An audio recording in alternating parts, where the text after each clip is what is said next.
अर्णवशोभितं नवकाषायखण्डाम्बरं त्रिदण्डपरिमण्डितं त्रिविधतत्त्वनिर्वाहकं दयाञ्चितदृगञ्चलं दलितवादिवाग्वैभवं क्षमादिगुणसागरं शरणमेमि रामानुजम्।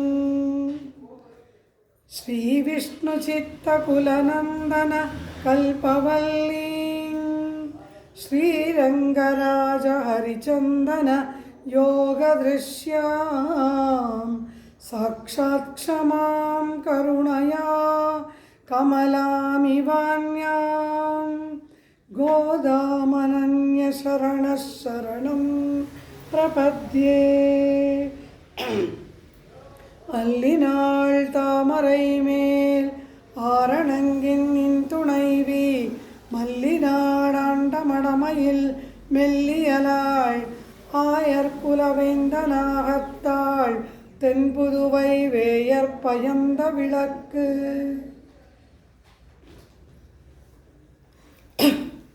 ಶ್ರೇಯಪತಿಯಾಗಿ ಸರ್ವಸ್ಮಾತ್ಪರನಾದ ಪರಮಾತ್ಮನ ನಿರ್ಹೇತುಕವಾದ ಕೃಪಾಕಟಾಕ್ಷಕ್ಕೆ ಪಾತ್ರರಾದವರೇ ಆಳ್ವಾರುಗಳು. ಆ ಆಳ್ವಾರುಗಳ ನಡುವಿನಲ್ಲಿ ಪೆರಿಯಾಳ್ವಾರ್ ಪೆಣ್ಪಿಳ್ಳೆಯಾಯ್ ಎಂಬಂತೆ ಶ್ರೀವಿಲ್ಲಿಪುತ್ತೂರಿನ ತುಳಸಿ ನಂದನವನದಲ್ಲಿ ಅವತರಿಸಿ ಪೆರಿಯಾಳ್ವಾರ್ ಪೆಣ್ಪಿಳ್ಳೆಯಾಗಿ 2 ದಿವ್ಯ ಗ್ರಂಥಗಳನ್ನು ಅನುಗ್ರಹಿಸಿದಂತಹವಳೇ ಭೂಮಿ ಪಿರಾಟ್ಟಿಯ ಅವತಾರವಾದಂತಹ ದೇವಿ ಆಂಡಾಳ್. ಆಂಡಾಳ್ ಅನುಗ್ರಹಿಸಿದಂತಹ ತಿರುಪ್ಪಾವೈ 30 ತಪ್ಪಾಮೆ ಎಂಬಂತೆ ಆ ಮಾರ್ಗಳಿ ಮಾಸದ ದಿವ್ಯಾನುಸಂಧಾನದಿಂದ ಗೋಪಿಕಾಭಾವದಲ್ಲಿ ಪರಮಾತ್ಮಾನುಭವವನ್ನು ಮಾಡಿದ ಆಂಡಾಳ್ ಆ ಪರಮಾತ್ಮ ಇವಳನ್ನಿಟ್ಟು ಇನ್ನಷ್ಟು ಲೋಕ ಹಿತೈಷಿಣಿಯಾದ ಕಾರ್ಯಗಳನ್ನು ಮಾಡಬೇಕು ಎಂಬುದಾಗಿ ಅವಳೊಡನೆ ಸಂಶ್ಲೇಷಗೊಳ್ಳದೇ ಇದ್ದಾಗ ಮಕರ ಮಾಸದ ಅನುಸಂಧಾನವನ್ನು ಆಂಡಾಳ್ ಪ್ರಾರಂಭ ಮಾಡ್ತಾಳೆ.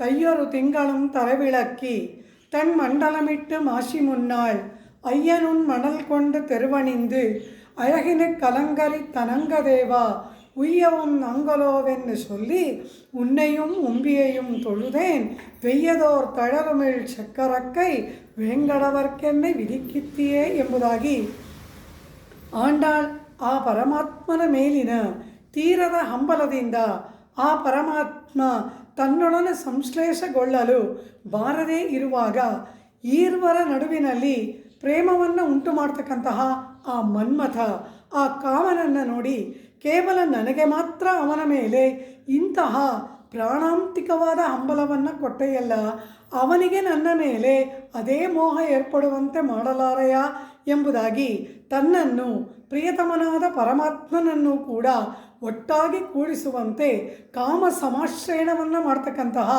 10 ಪಾಶರಗಳ ಮೂಲಕ ಆಂಡಾಳ್ ಗಾನ ಮಾಡುವಂತಹ 140 ಪಾಶರಗಳ ಅದ್ಭುತವಾದ ದಿವ್ಯ ಗ್ರಂಥವೇ ನಾಚ್ಯಾರ್ ತಿರುಮೊಳಿ. ನಾಚ್ಯಾರ್ ಎಂದರೆ ನಾಯಿಕ, ದೇವಿ, ದಿವ್ಯ ಮಹಿಷಿ ಎಂಬುದಾಗಿ ಅರ್ಥ. ತಿರುಮೊಳಿ ಎಂದರೆ ಶ್ರೇಷ್ಠವಾದಂತಹ ಆ ನಾಯಿಕೆಯ ಬಾಯಿಯಿಂದ ಪರಮಾತ್ಮನ ಅನುಗ್ರಹದಿಂದ ಹೊರಹೊಮ್ಮಿದಂತಹ ಪರಮಾತ್ಮನ ಕಲ್ಯಾಣ ಗುಣಾನುಭವ, ಪರಮಾತ್ಮನ ಸಂಶ್ಲೇಷಕ್ಕಾಗಿ ಹಾತೊರೆಯುವಿಕೆ, ಆ ಪರಮಾತ್ಮನ ಸಂಶ್ಲೇಷ ದೊರೆಯದಿದ್ದಾಗ ಪ್ರಾಣವನ್ನೇ ಕಳೆದುಕೊಳ್ಳತಕ್ಕಂತಹ ಉತ್ಕಟವಾದ ಪರಭಕ್ತಿ, ಪರಜ್ಞಾನ, ಪರಮಭಕ್ತಿಯ ಅವಸ್ಥೆಗಳನ್ನು ವಿವರಣೆ ಮಾಡ್ತಕ್ಕಂತಹ ಅದ್ಭುತವಾದ ಒಂದು ಸಿರಿನುಡಿ ನಾಚ್ಯಾರ್ ತಿರುಮೊಳಿ. ತಿರು ಎಂದರೆ ಶ್ರೇಷ್ಠವಾದದ್ದು, ಮೊಳಿ ಎಂದರೆ ಶಬ್ದಗಳ ರಾಶಿ. ವೇದಗಳನ್ನು ಶಬ್ದ ಪ್ರಮಾಣ ಎಂದು ಕರೆಯುವಂತೆ ಆಳ್ವಾರಗಳ ಗಾನ ಮಾಡಿದಂತಹ 4000 ದಿವ್ಯ ಪ್ರಬಂಧಗಳು ಕೂಡ ದ್ರಾವಿಡ ವೇದ ಎಂಬತಕ್ಕಂತಹ ದ್ರಾವಿಡ ಶಬ್ದ ಪ್ರಮಾಣಗಳಾಗಿ ಆ ಪ್ರಮಾಣಗಳ ಮೂಲಕ ಭಗವದ್ ಅನುಭವವನ್ನು ಪರಿಪೂರ್ಣವಾಗಿ ಪರಿವಾಹವಾಗಿ ಹೊರಹೊಮ್ಮಿಸಿದವರೇ ಆಳ್ವಾರಗಳು. ಮತ್ತು ಪೆರಿಯಾಳ್ವಾರ್ ಪೆಣ್ಪಿಳ್ಳೆಯಾದಂತಹ ದೇವಿ ಆಂಡಾಳ್. ಈ ನಾಚ್ಯಾರ್ ತಿರುಮೊಳಿ ಎಂದರೆ ನಾಯಿಕಾ ಗೀತೆ. ಇಲ್ಲಿ ಯಾರು ನಾಯಿಕ? ದೇವಿ ಆಂಡಾಳ್. அஞ்சு குடிக்கொரு ಸಂತತಿಯಾಯ್ ಪಿಂಜಾಯ್ ಪഴുತ್ತಾಳೆ ಆಂಡಾಳೆ ಎನ್ನುತ್ತಾರೆ ಸ್ವಾಮಿ ಮಣವಾಳ ಮಾಮನಿಗಳು ತಮ್ಮ ಉಪದೇಶ ರತ್ನಮಾಲೆ ದಿವ್ಯ ಗ್ರಂಥದಲ್ಲಿ. ಆ ರೀತಿ ಹುಟ್ಟುವಾಗಲೇ ಅಂಕುರಿಕ್ಕುಂ ಪೋದೆ ತಿರುತ್ತುಳಾಯ್ ಪರಿಮಳತ್ತೋಡೆ ಅಂಕುರಿಕ್ಕುಮಾ ಪೋಲೆ ಎನ್ನುತ್ತಾರೆ ಸ್ವಾಮಿ ಪಿಳಲೋಕಂಜಿಯರ್. ಆ ರೀತಿ ಆ ಆಂಡಾಳ್ ಅವತರಿಸುವ ಕಾಲದಿಂದಲೇ ಭಕ್ತಿಜ್ಞಾನ ವೈರಾಗ್ಯಗಳಿಂದ ಪರಿಪೂರ್ಣಳಾಗಿ ಮಾನಿಡವರ್ಕೆನ್ನು ಬೆಚ್ಚುಪಡಿಲ್ ಒಳಹಿಲ್ಲೇನ್ ಎಂಬಂತೆ ತನ್ನನ್ನು ಒಬ್ಬ ಮಾನವನಿಗಾಗಿ ಎಂಬ ಮಾತು ಲೋಕದಲ್ಲಿ ಎಲ್ಲೇ ಏರ್ಪಟ್ಟರೂ ಬದುಕಲಾರದಂತಹ ಪರಮಾತ್ಮನ ಅಪರಿಮಿತವಾದ ಪ್ರೇಮದಿಂದ ಉತ್ಕಟಾವಸ್ಥೆಯನ್ನು ತಲುಪಿದವಳು ದೇವಿ ಆಂಡಾಳ್. ಇಲ್ಲಿ ಅವಳೇ ನಾಯಿಕ. ಇಲ್ಲಿ ನಾಯಕನಾರು ಅವಳಿಗೆ ಪ್ರಿಯತಮನಾಗಿ ಇರ್ತಕ್ಕಂತಹ ಪರಮಾತ್ಮ, ಪರಾತ್ಪರನಾದಂತಹವನು. ಆ ಪರಾತ್ಪರ ಎಲ್ಲ ಅವತಾರಗಳನ್ನು ಮಾಡಿದವನು. ಹಾಗೆಯೇ ದಿವ್ಯ ಸ್ಥಳಗಳಲ್ಲಿ ವಿಜಯ ಮಾಡಿಸಿರುವವನು. ಕ್ಷೀರಾಬ್ಧಿನಾಥ, ಪರಮಪದನಾಥ ಪರಮಾತ್ಮನ ಪಂಚದಶಗಳನ್ನೂ ಕೂಡ ಆಂಡಾಳ್ ಈ ನಾಯಿಕಾ ಗೀತೆಯಲ್ಲಿ ಪರ, ವ್ಯೂಹ, ವಿಭವ, ಅಂತರ್ಯಾಮಿ, ಅರ್ಚ ಎಂಬತಕ್ಕಂತಹ ಪರಮಾತ್ಮನ 5 ದಶಗಳನ್ನು ದೇವಿ ಆಂಡಾಳ್ ಗಾನ ಮಾಡಿದರೂ ಕೂಡ ಅವಳ ಅಭಿನಿವೇಶ ಪರಮಾತ್ಮನಾದ ಕೃಷ್ಣನಲ್ಲಿ. ಪೆರಿಯಾಯ್ವಾರಂ ತಿರುಮಹಳಾರಂ ಗೋಪಜನ್ಮತ್ತೈ ಆಸ್ಥಾನಂ ಪಣ್ಣಿನಾರ್ಗಳ್ ಎನ್ನುತ್ತಾರೆ ಸ್ವಾಮಿ ನಾಯನಾರ್ ಆಚಾರ್ಯ ಹೃದಯ ದಿವ್ಯ ಗ್ರಂಥದಲ್ಲಿ. ಪೆರಿಯಾಯ್ವಾರ್ ಯಶೋಧಾ ಭಾವದಿಂದ ಪಾಶರವನ್ನು ಗಾನ ಮಾಡಿದರು. ಆಂಡಾಳ್ ತಾನೂ ಕೂಡ ಗೋಪಿಕಾ ಭಾವದಲ್ಲಿ ತಾನು ನಾಯಕಿಯಾಗಿ ಪರಮಾತ್ಮನಾದ ಕೃಷ್ಣನನ್ನು ನಾಯಕನಾದ ಪ್ರಿಯತಮನಾಗಿ ಭಾವಿಸಿ ಆಂಡಾಳಳ ಭಾವಾಭಿನಿವೇಶ ಅದರಲ್ಲಿ ನಾಯಿಕೆಯಾಗಿ ತಾನಿದ್ದು ತನ್ನ ವಿರಹಾರ್ತಿಯನ್ನು ಅಭಿವ್ಯಕ್ತಗೊಳಿಸಿದಂತಹ ಅದ್ಭುತವಾದ ಪರಮಾತ್ಮನ ವಿಶ್ಲೇಷ ಸಂಶ್ಲೇಷಗಳ ಅಲೆಯಲ್ಲಿ ತೇಲುತ್ತಾ ಅದ್ಭುತವಾಗಿ ಭಗವದ್ ಅನುಭವ ಪರಿವಾಹವಾಗಿ ಏರ್ಪಟ್ಟದ್ದೇ ಈ ನಾಯಿಕಾ ಗೀತೆ. ನಾಯಿಕ ಅಂದರೆ ಏನು? ನಯ ಎಂದರೆ ಒಯ್ಯುವುದು ಅಂತ ಅರ್ಥ. ಕೊಂಡೊಯ್ಯುವುದು, ಒಯ್ಯುವುದು ಎಂಬುದಾಗಿ ಅರ್ಥ. ನಾಯಿಕ ಎಂದರೆ ಇಲ್ಲಿ ಅರ್ಥ ಏನು? ಈ ಆತ್ಮನನ್ನು, ಆತ್ಮ ಎಂಬ ನಾಯಕಿಯನ್ನು ಪರಮಾತ್ಮನೆಡೆಗೆ ಒಯ್ಯತಕ್ಕಂತಹವಳು ಯಾರೋ ಅವಳು ನಾಯಿಕ.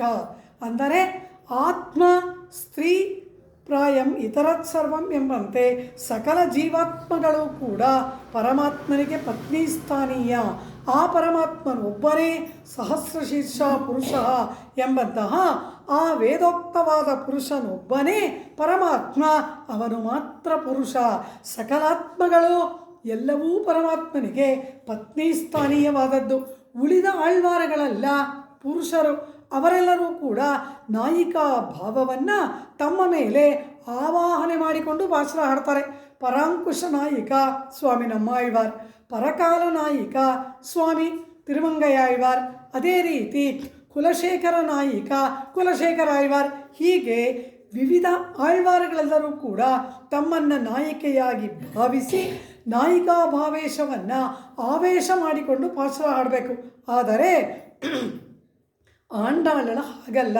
ಸಹಜವಾಗಿಯೇ ಇವಳು ಪೆಣ್ಪಿಳ್ಳೈ, ಸ್ತ್ರೀಭಾವ, ಸ್ತ್ರೀ ಶರೀರ, ಸ್ತ್ರೀಯಾಗೆ ಶ್ರೀರತ್ನವಾಗಿ ಅವತರಿಸಿದವಳು. ಇವಳಿಗೆ ನಾಯಿಕಾ ಭಾವ ಸಹಜ ಸಿದ್ಧ. ತಿರುಪ್ಪಾವೈ ವ್ಯಾಖ್ಯಾನದ ಅವತಾರಿಕೆಯಲ್ಲಿ ಸ್ವಾಮಿ ಪೆರಿಯವಚ್ಚನ್ ಪಿಳ್ಳೆ ಹೇಳ್ತಾರೆ, ಜಲ ಮೇಲಿಂದ ಕೆಳಗೆ ಹರಿಯುವುದು ಸಹಜ, ಕೆಳಗಿಂದ ಮೇಲೆ ಹೋಗುವುದು ಅದು ಅಸಹಜ. ಆಂಡಾಳನಿಗೆ ಪರಮಾತ್ಮನ ಮೇಲಿನ ಪ್ರೇಮ ನೀರು ಮೇಲಿಂದ ಕೆಳಗೆ ಹರಿಯುವಂತೆ ಸಹಜವಾದದ್ದು. ಇವಳ ನಾಯಿಕಾ ಭಾವ ಸಹಜವಾದದ್ದು ಎನ್ನುತ್ತಾರೆ.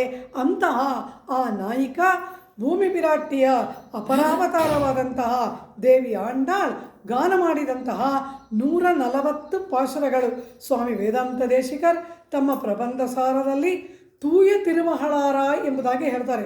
ತೂಯ ಎಂಬುದಾಗಿ ಹೇಳ್ತಾರೆ. ಪೆರಿಯಾಳ್ವಾರರಿಗೆ ಪರಮ ಪುನೀತಳಾದ ಪುತ್ರಿ ಎಂಬುದಾಗಿ ಹೇಳ್ತಾರೆ.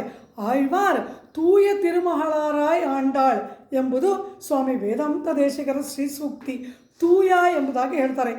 ಏನು ಪಾವಿತ್ರ್ಯ, ಏನು ಪುನೀತಳಾಗಿ ಇದ್ದಾಳೆ ಈ ಆಂಡಾಳ್, ಯಾವ ಪಾವಿತ್ರ್ಯ, ಯಾವ ಶುದ್ಧಿ ಏನಿದೆ ಇವಳಿಗೆ ಎಂದರೆ ಪರಮಾತ್ಮನ ಹೊರತಾಗಿ ಮತ್ತೊಂದನ್ನು ನೆನೆಯದವಳು. ಸ್ವಾಮಿ ಪೆರಿಯಾಳ್ವಾರರ ಚರಣಾರವಿಂದಗಳನ್ನೇ ಪೂರ್ಣವಾಗಿ ನಂಬಿ ಅವರ ಕೃಪೆಯಿಂದ ತನಗೆ ಪರಮಾತ್ಮ ಪ್ರಾಪ್ತಿ ಎಂಬುದಾಗಿ ಆಚಾರ್ಯಾಭಿಮಾನಕ್ಕೆ ಪಾತ್ರಳಾದ ಶುದ್ಧಿ ಆಂಡಾಳಳಿಗೆ ಉಂಟು. ಪರಮಾತ್ಮನನ್ನು ಆಂಡಾಳು ವಿಶ್ವಾಸ ಮಾಡಲೇ ಇಲ್ಲ. ಆ ಪರಮಾತ್ಮ ಇನ್ನು ಈ ದಿನ ಒಂದು ಮಾತನಾಡಿ ನಾಳೆ ಮತ್ತೊಂದು ಮಾತನಾಡಿ, ಇಂದು ಒಬ್ಬ ಗೋಪಿಕೆಯನ್ನು ಚಿನ್ನವೇ ರನ್ನವೇ ಅಂತಾನೆ, ನಾಳೆಯ ದಿನ ಮತ್ತೊಬ್ಬ ಗೋಪಿಕೆಯಿಂದ ಹೋಗ್ತಾನೆ. ಅವನ ಮಾತು ವಿಶ್ವಾಸಕ್ಕೆ ಅರ್ಹವಲ್ಲ. ಅವನು ವೃತ್ತಹೀನ, ಒಳ್ಳೆಯ ಚಾರಿತ್ರ ಅವನಿಗಿಲ್ಲ. ಇವತ್ತೊಂದು ಹೆಣ್ಣು ನಾಳೆ ಒಂದು ಹೆಣ್ಣು, ಇವತ್ತು ಒಬ್ಳು ಸೆರಗು ನಾಳೆ ಒಬ್ಳು ಸೆರಗು, ಬರೀ ಕಳ್ಳತನ ಮಾಡುವುದು, ವಸ್ತ್ರಾಪಹರಣ ಮಾಡುವುದು, ನವನೀತ ಚೌರ್ಯ ಮಾಡುವುದು, ಆ ಹೆಣ್ಣುಗಳ ಹಿಂದೆ ಅಲೆಯುವುದು, ಇಂಥ ಅವನ ಮಾತನ್ನು ನಂಬಕ್ಕಾಗತ್ತಾ? ಬೇಡ. ರಾಮನ ಮಾತು ನಂಬಬಹುದಲ್ಲವ?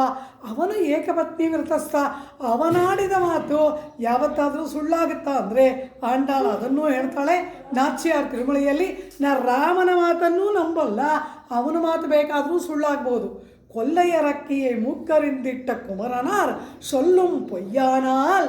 ಆ ಕೊಲ್ಲೆಯರಕ್ಕಿ ಶೂರ್ಪಣಕ ನಾಸಿಕಾಚ್ಛೇದನ ಮಾಡಿದ ರಾಮನ ಮಾತು ಬೇಕಾದರೂ ನಡೆಯುತ್ತೋ ನಡೆಯಲ್ವೋ, ಆದರೆ ನಾನು ಪಿರಂದಮೈ ಪೊಯ್ಯನ್ನೇ, ನನ್ನ ಜನ್ಮ, ನಾನು ಪೆರಿಯಾಳ್ವಾರರ ಪುತ್ರಿ. ಅವರಿಗೆ ಪುತ್ರಿಯಾಗಿ ಶರೀರ ಮಾತ್ರವಲ್ಲ, ಈ ಆತ್ಮಜ್ಞಾನ ಅವರಿಂದ ಏರ್ಪಟ್ಟದ್ದು. ಆದ್ದರಿಂದ ಜ್ಞಾನ ಜನ್ಮವನ್ನು ಸ್ವಾಮಿ ಪೆರಿಯಾಳ್ವಾರ್ ಕೊಟ್ಟಿದ್ದಾರೆ. ಆ ಜನ್ಮ ಎಂದೂ ಸುಳ್ಳಾಗಲ್ಲ. ಈ ಪರಮಾತ್ಮ ಸುಳ್ಳನಾದರೂ ಇವನು ವಂಚನೆ ಮಾಡಿದರೂ ಆಚಾರ್ಯರಾದ ಪೆರಿಯಾಳ್ವಾರರ ಅನುಗ್ರಹದಿಂದ ನನಗೆ ಭಗವಲ್ಲಾಭ ಏರ್ಪಟ್ಟೇ ತೀರುತ್ತದೆ ಎಂಬುದಾಗಿ ಆಚಾರ್ಯಾಭಿಮಾನದ ಜ್ಞಾನಕ್ಕೆ ತನ್ನನ್ನು ಸಮರ್ಪಣೆ ಮಾಡಿಕೊಂಡು ಆಚಾರ್ಯರಾದ ಪೆರಿಯಾಳ್ವಾರರಲ್ಲಿ ತಂದೆಯೂ ಆಚಾರ್ಯರೂ ಆದ ಪೆರಿಯಾಳ್ವಾರರಲ್ಲಿ ಮಹಾವಿಶ್ವಾಸವನ್ನು ಉಳ್ಳವಳಾಗಿ ಪರಮ ಭಾಗವತ ಶೇಷತ್ವ, ಆಚಾರ್ಯ ಕೈಂಕರ್ಯ, ಆಚಾರ್ಯಾಭಿಮಾನಕ್ಕೆ ಪಾತ್ರಳಾಗಿ ಆಚಾರ್ಯಾಭಿಮಾನದಲ್ಲಿ ಮಹಾವಿಶ್ವಾಸವುಳ್ಳವಳೇ ಆಂಡಾಳಳ ಪಾವಿತ್ರ್ಯ. ಅದನ್ನು ವೇದಾಂತ ದೇಶಿಕರು ತೂಯ ತಿರುಮಹಳ್ಳಿ ಎಂಬುದಾಗಿ ಹೇಳ್ತಾರೆ. ಒಂದು ಪದಕ್ಕೆ ಇಷ್ಟು ವಿವರಣೆಗಳು. ಅದ್ಭುತವಾಗಿ ಪೆರಿಯಾಳ್ವಾರರ ಪುತ್ರಿಯಾಗಿ ಅವತರಿಸಿದ ಇಂತಹ ಆಂಡಾಳ್ ಗಾನ ಮಾಡಿದ ಅದ್ಭುತವಾದಂತಹ ನಾಚ್ಯಾರ್ ತಿರುಮಳಿಯಲ್ಲಿ ಈಗಾಗಲೇ 40 ಪಾಶರಗಳನ್ನು ಅನುಭವಿಸುವ ಭಾಗ್ಯವನ್ನು ನಾವು ಪಡೆದಿದ್ದೀವಿ.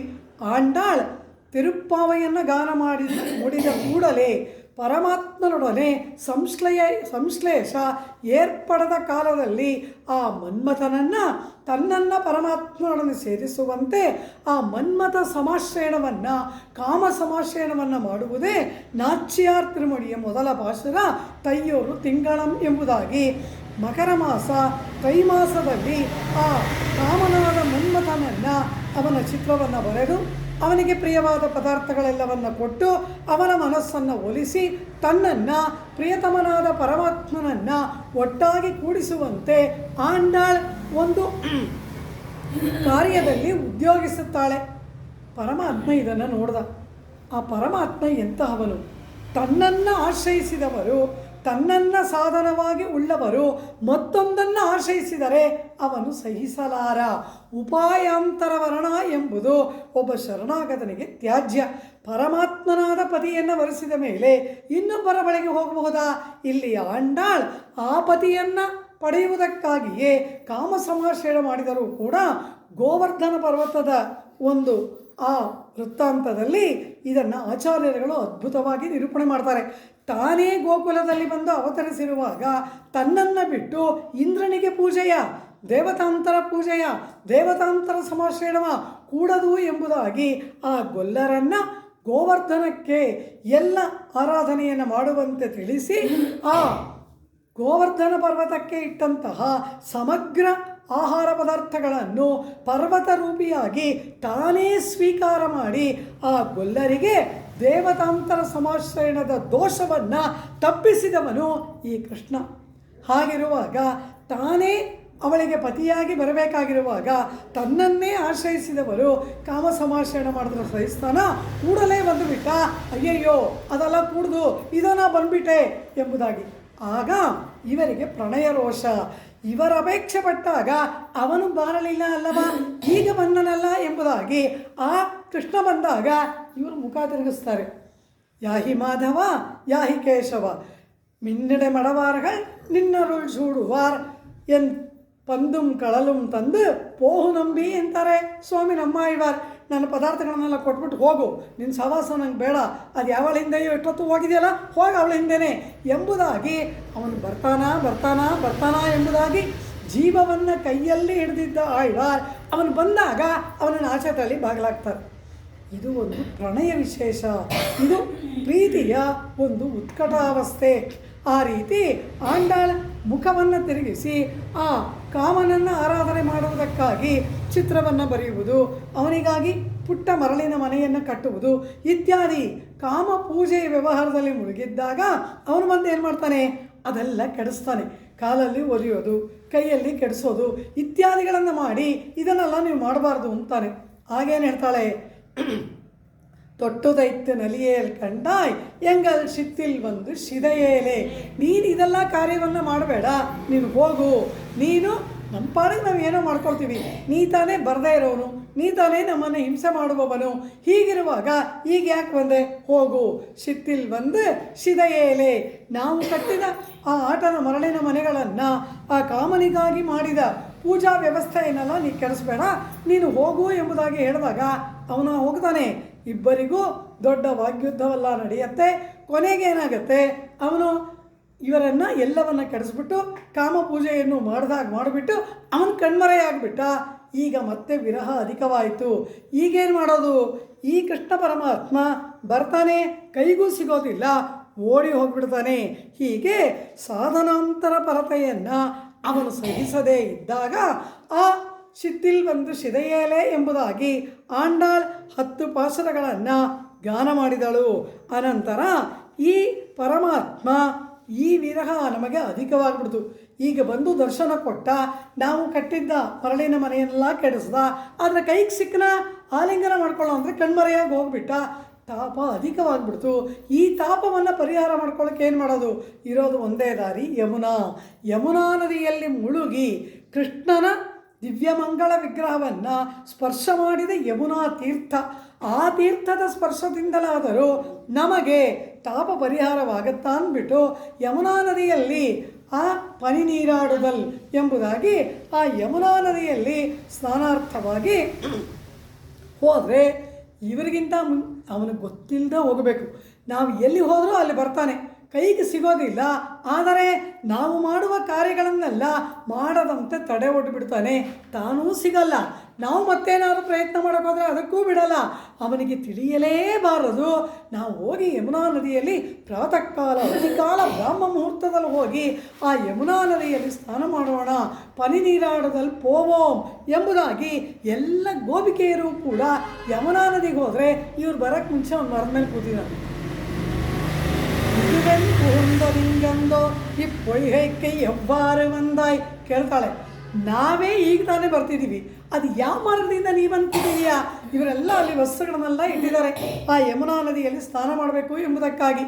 ಇವನೇನು ಮಾಡ್ದ, ಆ ಎಲ್ಲ ವಸ್ತ್ರಗಳನ್ನು ತೆಗೆದುಕೊಂಡು ಮರದ ಮೇಲೆ ಕೂತಿದ್ದಾನೆ.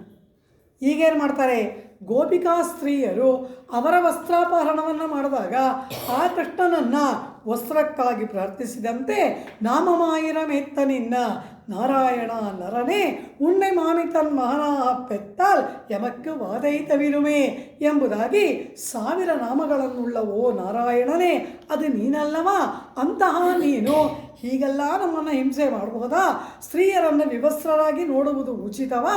ಕುರುಂದಿಡೆ ಕೂರಪಣಿಯಾಯ್ ಎಂಬುದಾಗಿ ನೀರಿಲೆ ನಿನ್ನ ಅಯರ್ಕಿನ್ನೋಂ ನೀತಿ ಅಲ್ಲಾದನ ಶೈದಾಯ್. ಇಷ್ಟು ಜನ ಎಳೆಯ ಬಾಲಕಿಯರು ಬರೀ ಮೈಯಲ್ಲಿ ನೀರಲ್ಲಿ ನಿಂತಿದ್ದೀವಿ, ಈ ರೀತಿ ನಮ್ಮ ವಸ್ತ್ರ ತಗೊಂಡು ಹೋಗೋದಲ್ಲ ನಿನಗೆ ನೀತಿಯಾದ ಕಾರ್ಯವಾ?